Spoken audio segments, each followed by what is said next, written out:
One thing you actually learn from that transaction. Don't be a passive learner. Be proactive. You're going to recognize things that you did that really worked well. You're going to recognize some things you're going to say to yourself, God, I want to never do that one again. Bring it to the conscious level. The third one I learned from an 83-year-old man. His name was Sidney Gilbert.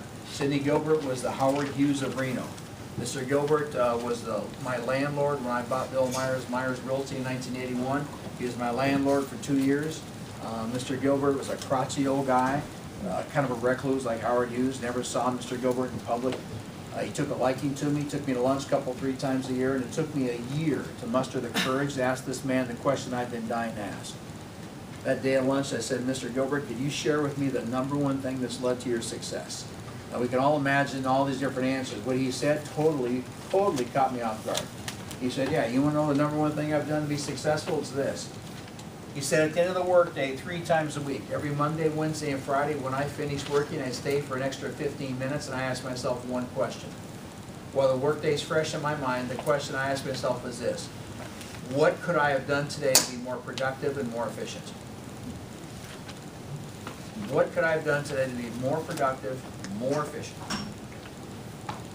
I don't reinvent the wheel. I copy successful people. And from that day in 1982, for the rest of my career, and I pride myself on my honesty too, probably not every Monday, Wednesday, Friday, but at almost every Monday, Wednesday, Friday, I stayed for 10 or 15 minutes and asked myself that question, and I know exactly what Mr. Gilbert's talking about.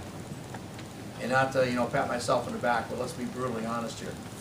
Doing something like this takes a tremendous amount of self-discipline, yes or no? Yes. Tremendous amount of self-discipline. It was as hard as anything I did in my career. Number 14, have a business plan. That's kind of what we're talking about here, these last few ideas for you. Have a business plan. What I said when we first started just a little while ago, I'm going to repeat. Do fewer things, but do the what? Who remembers? Well and consistently. So this is what I call my first year's plan, which is really my 3rd year. Okay? And I only did 8 things. They're not the magic 8, as I said, but I do find interesting from an instructor's standpoint. I find interesting that of the 8 original ideas that I implemented years ago, 4 of them were done today by the most successful people. 4 of them. Anybody in this room know Bob Wolf? Anybody know Bob Wolf? Bob's in Laguna Niguel, right down there where, in the backyard of Ritz-Carlton. I met you, Patrick. And Bob, I met Bob in a Superstar panel. He was in Fort Collins, Colorado. Wanted to increase his average sales price, and so about 18 years ago, moved to Orange County. And he, pretty tough market, not as good as the Bay Area down there. And I saw Bob 2 weeks ago at a little surprise birthday party for some friends in Australia. So my wife and I flew down, had dinner, and Bob organized dinner. And so I said, how's it going? If you knew Bob Wolf, Bob only knows one speed, warp. He moves at warp speed, everything he does in life.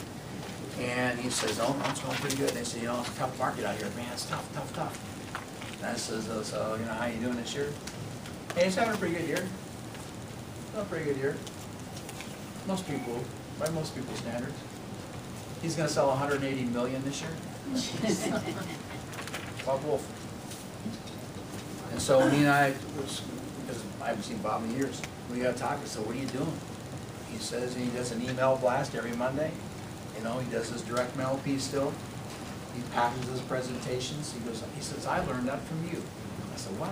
He goes, yeah, I learned that from you on a Superstar panel, NAR convention. Ralph Roberts, Steve Westmark, Bob Wolf, and I can't remember who the 5th person was at an NAR convention years ago. Somebody asked me, how do you destroy your competition with a pre-listed package? I said this, because Bob said this 2 weeks ago. He reminded me, he said, I learned this from you. Here, in my original pre-listed package, I don't want to get off course here, but my original pre-listed package was nothing more than a clear plastic slide lock folder, 50 cents. Everything goes in. Dust was born a pre-listed package in the 70s. And then lots of agents in Reno started copying me. So I went to the office supply store, spent like $3.50 for a real nice vinyl, kind of 3-ring binder, 1/2-inch spine, plastic title insert page on the outside, right? Spent an extra 50 cents for those, those clear plastic page protectors. Every piece of paper went into a page protector. Why? Added more bulk to my package. And then the top agents Reno started copying that. So I went to Schilling's luggage store and I paid $27 for leather binders. And I told Ed Schilling, I'll pay her $27 each. I bought them by the case. I said, I'll pay her $27, but I want you in turn on the lower right-hand corner on the outside of the letter binder. I'm gonna call you and give you the seller's last name. I want you to stamp in gold letters like you do the initials on her luggage. Then I put the contents in the plastic page protectors. Then I paid a courier service $22.50 to run it out to the, to the place of employment, not their home, whenever possible, to the place of employment. And now a lot of people, I never even talk about that kind of ideas in seminars, because when I do, most people's reaction is, oh my God, that's like $60. Here's the first thing I tell you, nobody copied me.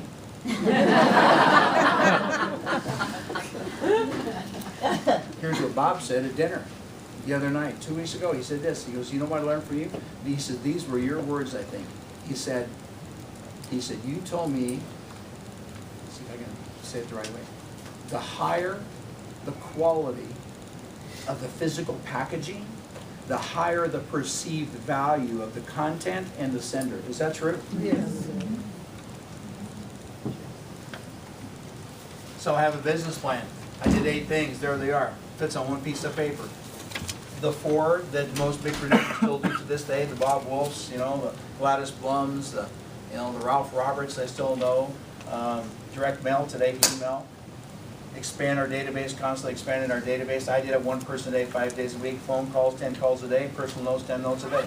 So for the Buffiniites in the room, you can see why Brian Buffini and I, got lined up. We have the same philosophy. And I'll just make one comment and I'll move on, because I know how basic that is. Here's the comment though, based on 3.5 decades in this business. I believe a handwritten personal note has more impact today in our society than it's ever had before in our history. It's a lost art. Here's a lost art. And then, so those are the activities. Now, daily lead generation, real quick, here it is, 30 seconds. All you need to do is 30 to 45 minutes a day, 5 days a week. If you did 30 to 45 minutes a day of nothing more than lead generation activities, writing your blog, doing your direct mail programs or e-campaigns, 30 to 45 minutes a day, 5 days a week, you'll destroy the competition. Because the truth is, most people in real estate, the vast majority, don't do anywhere close to 30 to 45 minutes a day, 5 days a week. Is that all right if I say that? Yeah. That's the truth. Because we get caught up in all the other stuff. And then number 16, very few systems and checklists. We just don't have a lot of systems and checklists in place. It's just on our nature.